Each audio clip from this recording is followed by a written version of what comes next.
And you know, I think what hurt me the most? I spent $4 million to do a course. A course where no qualify if you do nothing nowhere else. And just as me graduate and settle down, the Canadian government write and give me notice to leave Canada in 24 hours. And because we couldn't get a plane ticket in such a short time, and we couldn't reach to the people them a response for you. The shelter, whatever the people them name, the Jamaican Association people them come and them pick us up and then deported us. They have us, carry us, go and lock us up and deported us in less than 24 hours and keep back all of our things and our money. Hello guys, welcome back to Timotesi Reaction. Kindly for watching me for the first time. Remember to subscribe, like, share and comment. So guys, in today's video is about Jamaicans. Jamaicans are really crying in Canada and they have been forced to leave Canada for without nothing, without homeless. So kindly guys, let's watch this video until the end and then I will back with more reaction. But I came to Canada in August of 2020, like right in the middle of the pandemic. And I have been here in Toronto for almost 2 years. So August this year will be 3 years. So to be honest, I haven't been in Canada for that long, but let me tell you, I want to leave. Like, I want to leave. I am tired of it. And these are the reasons why. So the first thing is that the depression and my mental health has severely declined since moving to Canada. I've never had this issue before in Jamaica, and I believe the reason for that is just because Canada is a big place. So I'm going to talk specifically about Toronto. But it's very lonely here, especially if you made the move by yourself. It's very lonely, it's difficult to make friends, and even with friends, there is just not that community, that there is not that camaraderie that you have and feel like back home, like if you're from a small island, you know. So it's like really lonely here. People are very much like, you know, focused with the blinders on. They don't really see you, you know. People don't see you. People don't really stop to talk to you on the road. I don't know what it is about North America or just specifically Canada, but it gets very lonely here, and I think for me that was one of the biggest things. The second thing is, before I get into that, I'm going to moisturize with my CeraVe. The second thing is that the weather compiled with the loneliness makes it even harder, and also the weather will exacerbate certain health issues that you know may have had, but it didn't really manifest itself until you moved. So 6 months out of the year it's winter here. The seasonal depression is a real thing, and it's just hard. You're inside all the time. You're not getting vitamin D. You're not getting any sun. And then with the, just the fact that people are really not, close-knit. People don't really talk to you. You don't really have a community here. I feel like you have to be here for years to really develop a community. And you'll never really feel like you belong, if that makes sense, as an immigrant. Like, you're here, but you don't really feel like you belong. I feel that sometimes. So the weather, the loneliness, and a very important thing, the cost of living. I kind of feel like, and listen, take everything that I'm saying with a grain of salt. I should have made a disclaimer. This is my experience. This is how I feel. And I don't want anybody coming for me. But I kind of feel like I was sold something that's not really, oh my God, that's not really how it is. Like, I was sold a dream. I thought that Canada was a particular way. And then when I came here, I felt like I was ripped off. I felt like it was kind of a scam. And granted, things have changed significantly and drastically over the past few years, especially after the pandemic. But boy, when I tell you, the cost of living here is ridiculous. It's ridiculous. Rent prices right now in Toronto average $2,000 to $2,500 for one bedroom, $2,500. And when you compare that to the average wage that person's making in Toronto, which is around $45,000 to $50,000, that makes no sense. An average person in Toronto, an average single person living here will never be able to purchase their own home, and that's a fact. And even if you have a partner, it still would be very, very difficult, and you're going to be house poor. Food prices have risen significantly, and granted, that is there. That's present everywhere right now because of inflation, but coupled with the rising rent prices and just like overall cost of living just to live, right? It's crazy.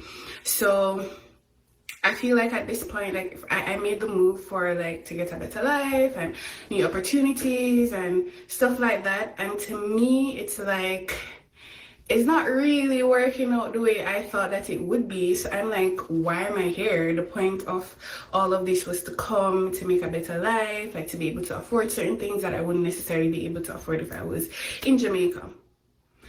But honestly, it's just not giving.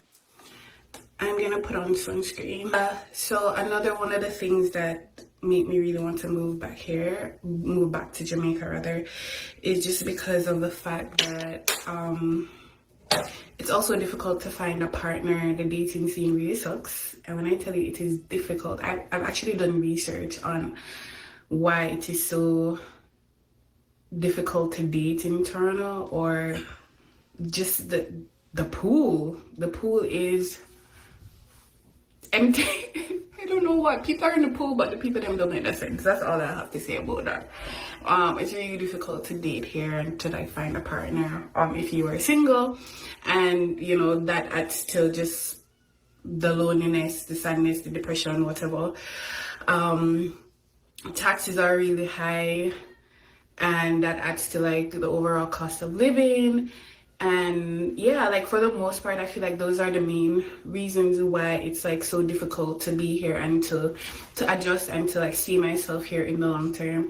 Granted, like I am trying my best to be here and to live and to like explore and to experience everything that this city, this country has to offer, and take advantage of the benefits. So with that being said, I mean, I'm still here obviously, but I feel like in the long term, like Canada may not be for me, and those are some of the reasons why. But in the meantime, in between time, I'm going to take every single thing that Canada has to offer, every benefit, every opportunity that comes my way. I'm going to take it until such time I'm ready to leave. So I hope you guys, for the persons that commented that they were feeling the same way, go and hold the faith. You know, just try to stay motivated, try to stay positive, try to meet people, try to go out as much as possible, especially now in the summertime. That's what I'm doing. And yeah, thank you guys so much again for the love and also the support on that video, and I'll see you guys. Yep, I'm off. I'm deporting myself before I get deported. I'm going home, guys. Please wish me good luck. I am not going to speak for anybody else. I'm going to speak for me. Personally, there's nothing in Canada to miss. When we were growing up, we were cultured that foreign is greener pasture, and America, Canada and England are greener pastures, and everybody wanting to go. And that is one of the biggest lie that could ever endow on the Caribbean people. Caribbean people rich in love, in help, in kindness, in being your brother's keeper. That is not in first world country. What happened is that They trick us, tell us to go to America to work because of green pasture. And they build up these expensive houses and charge us 250,000 Jamaican dollars, which is 2,000 odd Canadian dollars for rent. And then we have to pay those big rents, and those persons move to the Caribbean, buy houses at the waterfront, and have us maintaining their lifestyle. So they come to the Caribbean, they open up businesses, they buy out the hotels, and all of them are in the Caribbean running wholesales, running hotels, running restaurants, whilst we are the slaves in their country to help them to make their dream come true. Going to Canada was one of the biggest mistakes that I could have ever made. It not only damaged my physical health, but I was very close to getting mental health. I am not talking about anybody else. I am talking about me. The best place to live is Jamaica. Is the Caribbean, is to identify with your people, is to speak the same language. If you want little water, you get little water. You can get piece of breadfruit, you can get 2 tomatoes. If you're sick, you can call your neighbor. There's nobody in Canada to help you. The only thing that Canada have is snow, taxes, and high rent. And silent racism. So no, to answer your question, I forgot to not answer your question. No, I don't miss Canada because there's nothing in Canada to miss. Going to Canada was one of the biggest mistakes that I have ever made, and it cost me my health. Yo, I couldn't wait to get home to make this video. I've been holding this back for far too long. I want to ask you people a few questions. I want to ask Canadians in particular a few questions. I live here with my family in British Columbia, Canada. The question is, why when my kids go to the playground, why is it that no white children want to play with them? Why is it that all the white children shy away and look weird or make crazy faces as if they're scorning my kids? The other question is, because I know you might be thinking it's just my kid, but why is it that other non-white parents have the same problem?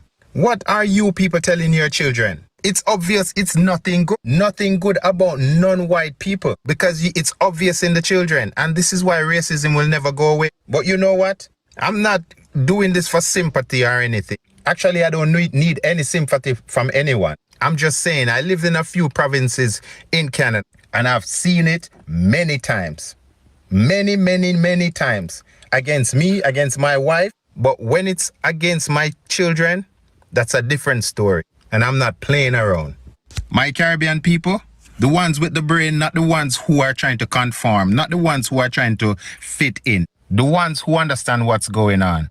Canada is a very racist country. They act and they say otherwise as if it's not true, but it's true. I've lived it. And now my children are experiencing it. I just want to say for all the racist people, the people who say they are not racist, racism is a form of stupidity.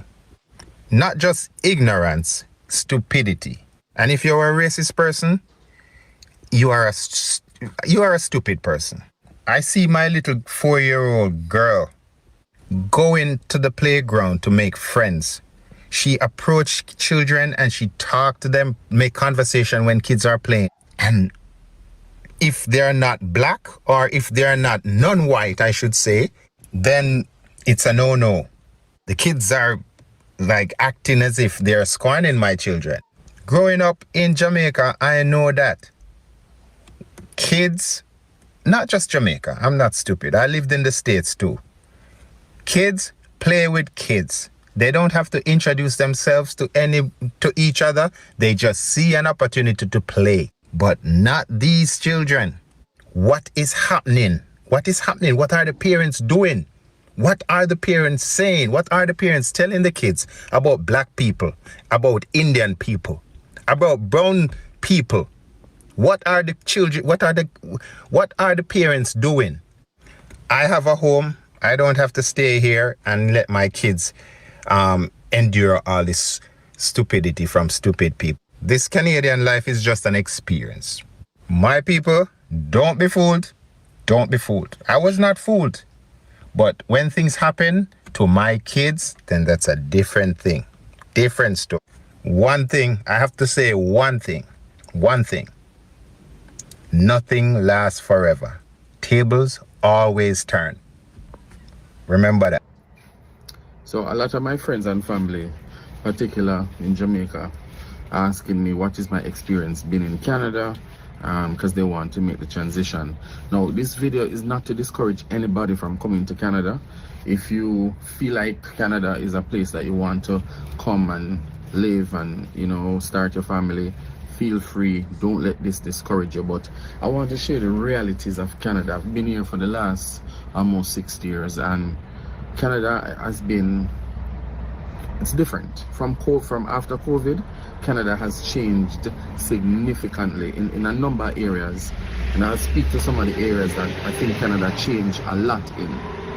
When it comes on to taxes, Canada, I think, have one of the highest taxes in the world.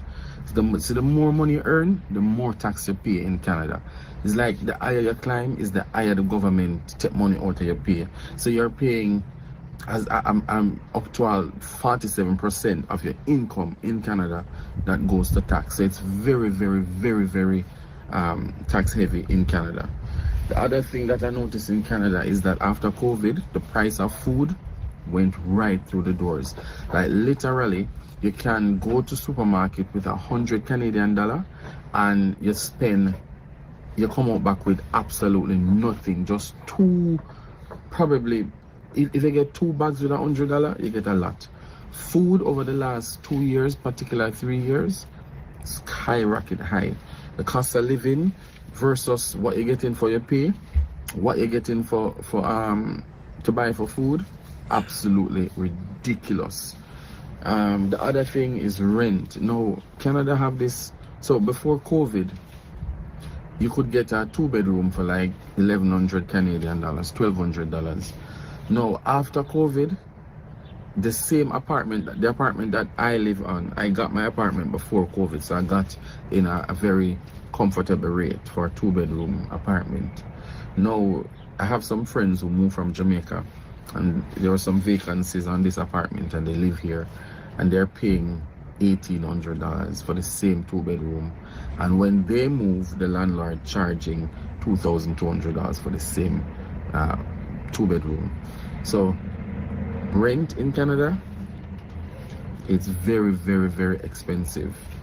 When you talk about the healthcare, no, Canada have free healthcare because they use the taxes that we pay to provide free healthcare.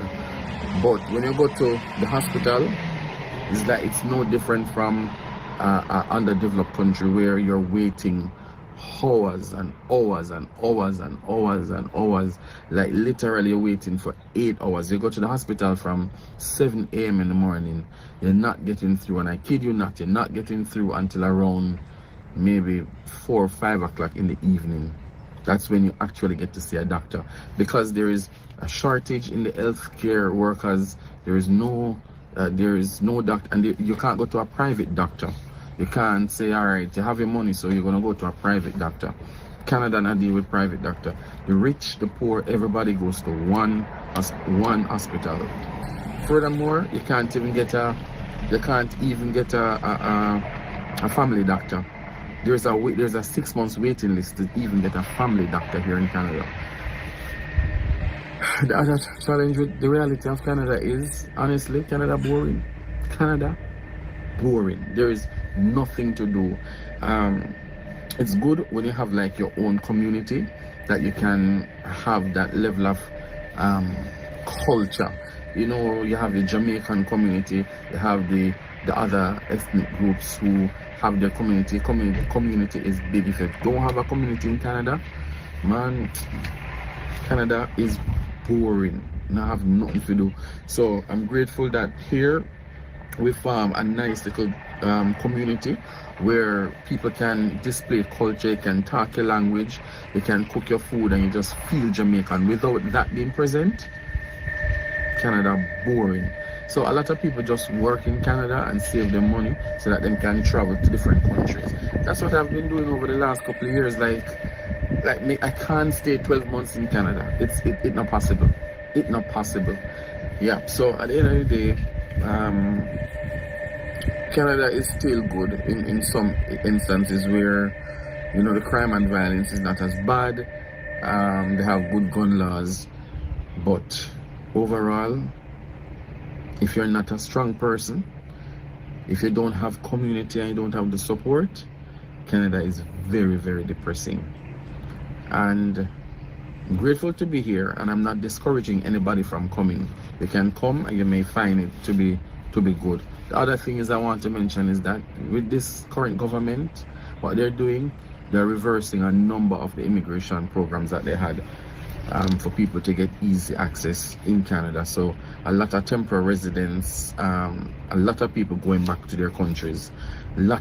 Trust me, if you do the research right now, a lot of people going back to their countries because people just cannot afford to live in Canada anymore, or the government make it so difficult for persons now to obtain permanent residence in this country. But still grateful to be here, but I just wish things will change soon. That's just my reality of Canada. We have learned from this government's own immigration documents that nearly 5 million people, 5 million people will have their temporary visas expire next year. The Minister of Immigration was asked for his plan in committee yesterday, but he had no plan. Can the Prime Minister correct his minister and tell us his plan to enforce and ensure that the nearly 5 million people that leave Canada when their visas expire next year?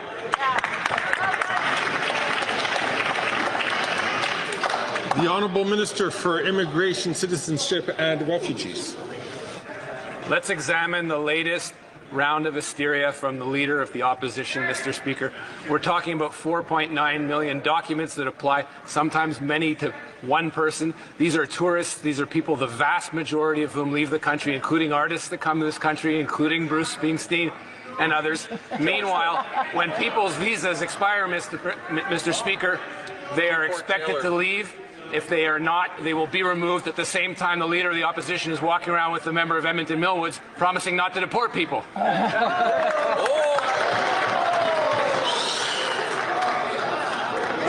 The Honourable Member for Oxford. Mr. Speaker, again, there's no plan from this minister. And after 9 years of breaking our immigration system, his plan is to ask them to leave nicely. And now they're staring at 25% tariffs on all Canadian goods that will crush our Canadian workers and cripple our economy. We need a Canada First plan that fixes the immigration system and ensures that the 5 million people will leave when their visas expire next year. When will we see that plan? The Honourable Minister of Immigration, Citizenship and Refugees. Mr. Speaker, again, we see now the Conservatives rollover first program. They're talking about people that are here that do routinely leave the country. They come in as tourists. It includes a vast array of people. He's answering an OPQ question that they posed us. We were very precise in the answers they gave it. Sometimes it's not 5 million people, Mr. Speaker. It's a number of documents attached to the same person. So let's park the hysteria. Let's talk about real things. Let's talk about the managed plan to migration that is actually doing very well in this country, according to Canadians. Hear, hear.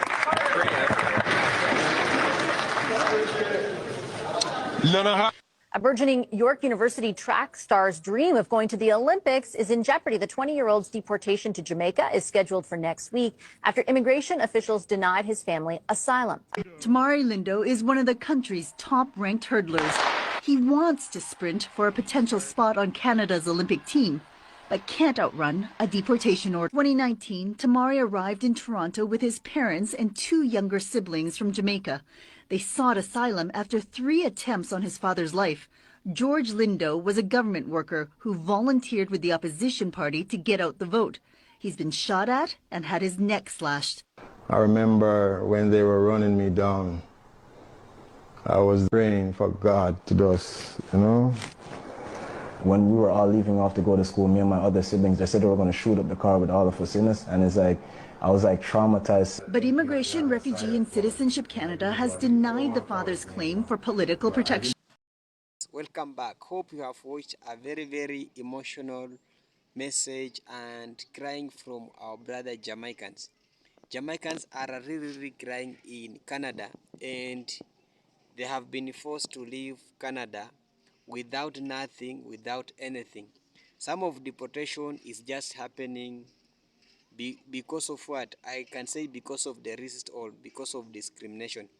Recently, we saw some also Jamaicans being undocumented in United States, and that and made them to be removed from the United States, going back to their country. So this time round, it just has happened to, and then it has just happened to Canada. Our people are really crying, and this is some of things are making headline, so that making these people to move from Canada to Jamaica.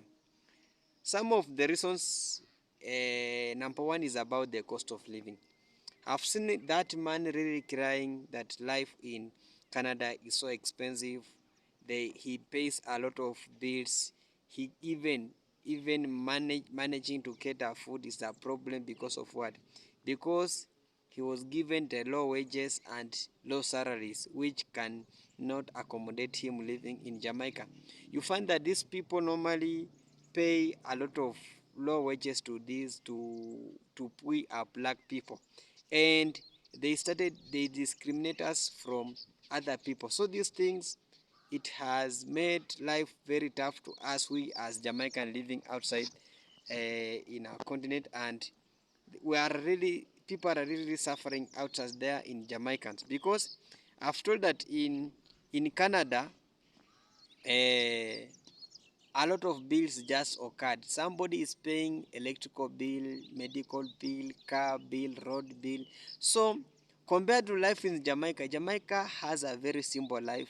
There is no any bills that is incurred, and you can just survive with $1 when you are in Jamaica.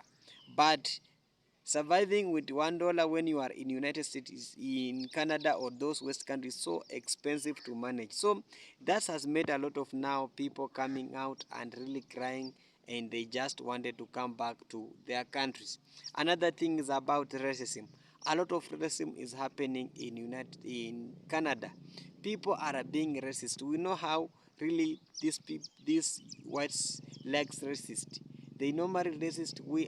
They see us, we're just maybe a certain to them. They resist us. We see how even our children, when they go to school in those West countries, they normally face a lot of racism.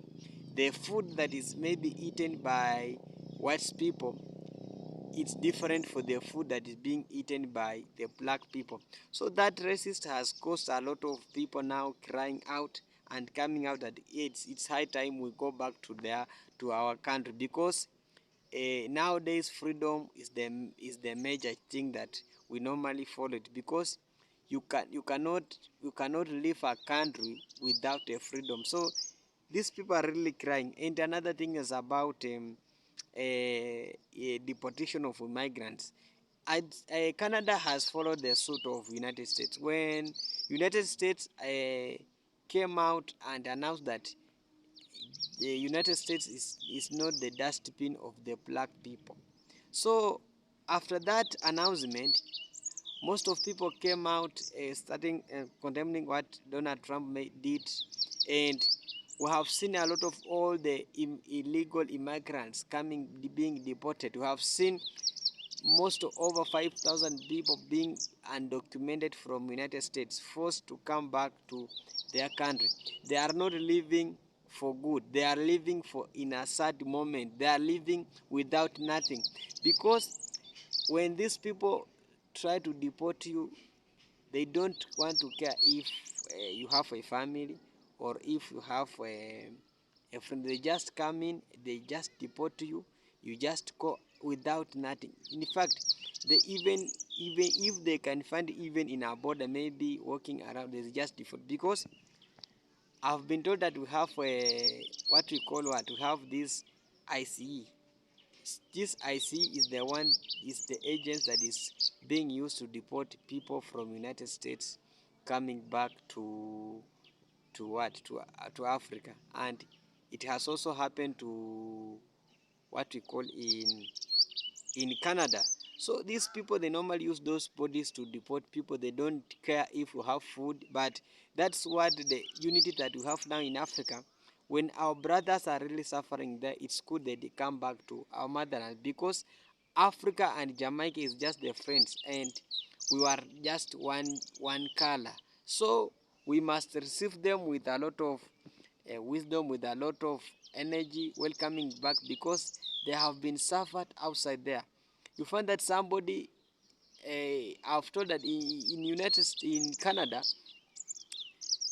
even going to work, you will work a lot of time. You will spend a lot of time without being given a salary can maybe fit you there. So these things has happened, and as I conclude, let's just build our own Africa. Let's just build our own Jamaicans, Caribbean. Let's just unite it. We build our own country so that our people stop going outside there to be discriminated by these people. Our people may get a good job here in Africa, because we have seen a lot of people suffering there. A lot of our doctors are working in these West countries. A lot of police is working out. So it's now high time we come back and really appreciate our work and develop our own continent. So kindly guys, for watching me for the first time, remember to subscribe to this channel. Thank you for my returning viewers who are coming back to watch my video. Thank you, and may God bless you. See you later.